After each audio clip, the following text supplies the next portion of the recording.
విశాఖపట్నం సమీపంలోని భీమిలి మండలంలో GMR Mansas aviation ఎడ్జిసిటీ అంకురార్పణ కార్యక్రమంలో పాల్గొన్న మంత్రి నారా లోకేష్ గత 18 నెలలుగా ఆంధ్రప్రదేశ్ లో జరుగుతున్న అభివృద్ధిపై ఇతర రాష్ట్రాల ముఖ్యమంత్రులు ఆశ్చర్యం వ్యక్తం చేస్తున్నారని తెలిపారు.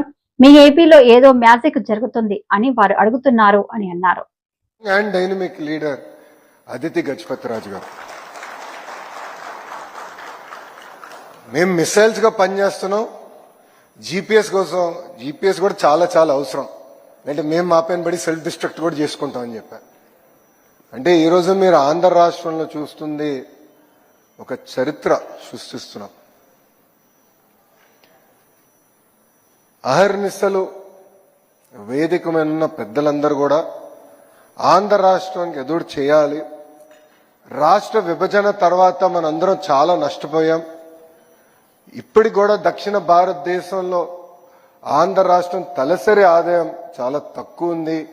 ఇదంతా అధిగమించుకుని ముందరికెళ్ళాలి అని అహర్నిశలు కష్టపడుతున్న వ్యక్తులు. ఇక్కడ భీమిలి శాసనసభ్యులు గంటా శ్రీనివాస్ గారు కూడా ఒక మాటలో చెప్పాలంటే నేను ఎక్కువ కష్టపడుతున్నా ఆయన గెలిచేదానికి. మళ్ళీ ఎందుకంటే అన్ని ఐటీ కంపెనీలన్నీ కూడా వచ్చి భీమిలికే వస్తున్నాయి. ఇప్పుడు ఆయన కూడా అద్భుతంగా సహకరించి మమ్మల్ని అందరినీ ప్రోత్సహిస్తాం జరుగుతుంది.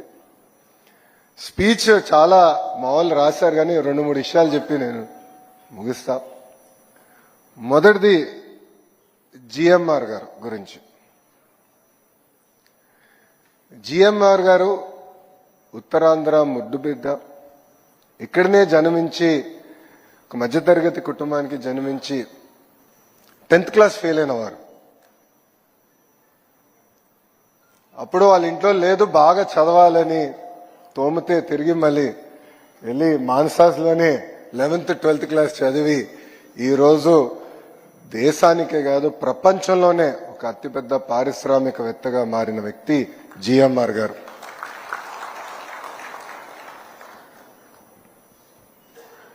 జిఎంఆర్ గారు ఆనాడు హైదరాబాద్ ఎయిర్పోర్ట్ కట్టాలని ఆయన అనుకున్నారు. అంటే ఉమ్మడి ఆంధ్ర రాష్ట్రానికి నేను సేవ చేయాలనుకున్న వ్యక్తి. కానీ ఆనాడు గౌరవ ముఖ్యమంత్రి చంద్రబాబు నాయుడు గారు కొంచెం సందేహం ఉండేది. మీరు ఎయిర్పోర్ట్ కట్టగలుగుతారా, మీకు అనుభవం ఉందా, ఇంత పెద్ద project, strategically most important project for Hyderabad మీ చేతుల్లో పెట్టాలనుకున్నా కొంచెం ఇబ్బందికరమైన పరిస్థితి. నాకు అది నేను ఇంకా కన్విన్స్ అవ్వలేదు, వెళ్ళి పనిచేసి నన్ను కన్విన్స్ చేయండి అని నన్ను అడిగారు.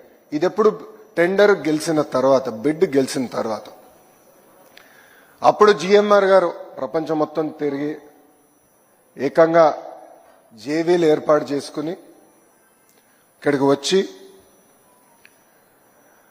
చంద్రబాబు నాయుడు గారిని కన్విన్స్ చేసి, లేదు మేము కట్టగలుగుతాం, కేవలం భారతదేశంలోనే కాదు ప్రపంచంలో ఒక నంబర్ 1 ఎయిర్పోర్ట్ మేము హైదరాబాద్ లో కట్టి తీరుతామని ఒక పట్టుదలతో కట్టి ఈరోజు తెలంగాణ జీడిపికి సుమారు 12% కాంట్రిబ్యూషన్ చేస్తుంది హైదరాబాద్ జిఎంఆర్ ఎయిర్పోర్ట్.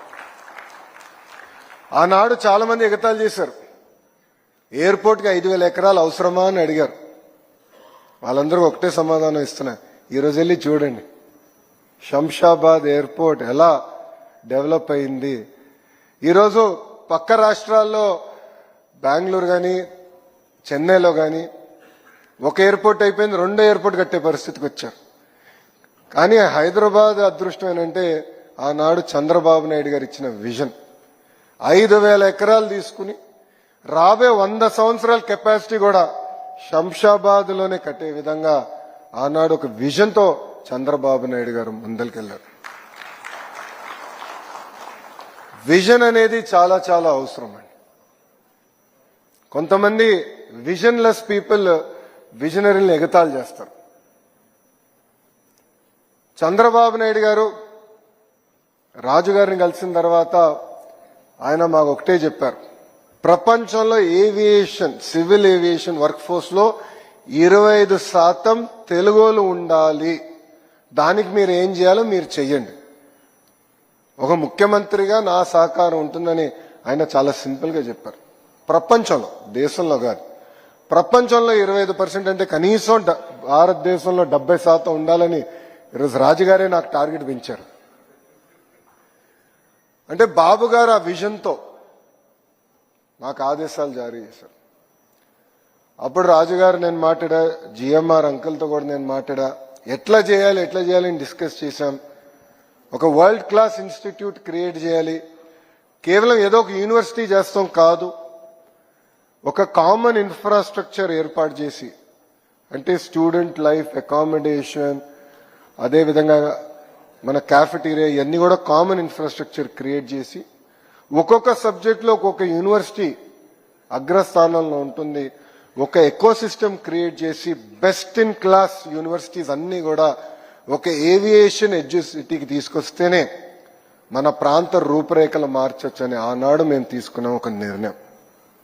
ఇది నేను ఆలోచిస్తున్న సమయంలో ఇప్పుడు కూడా బాగా గుర్తు నాకు, తెలుగుదేశం పార్టీ విశాఖపట్నం ఆఫీసులో నేను కూర్చున్నప్పుడు అదితి గారు ఒక మ్యాప్ తీసుకుని వచ్చారు, పెద్ద మ్యాప్, ఉత్తరాంధ్ర మ్యాప్ తీసుకుని వచ్చి, లోకేష్ గారు మానస ట్రస్ట్ కి ఇక్కడిక్కడ భూములు ఉన్నాయి,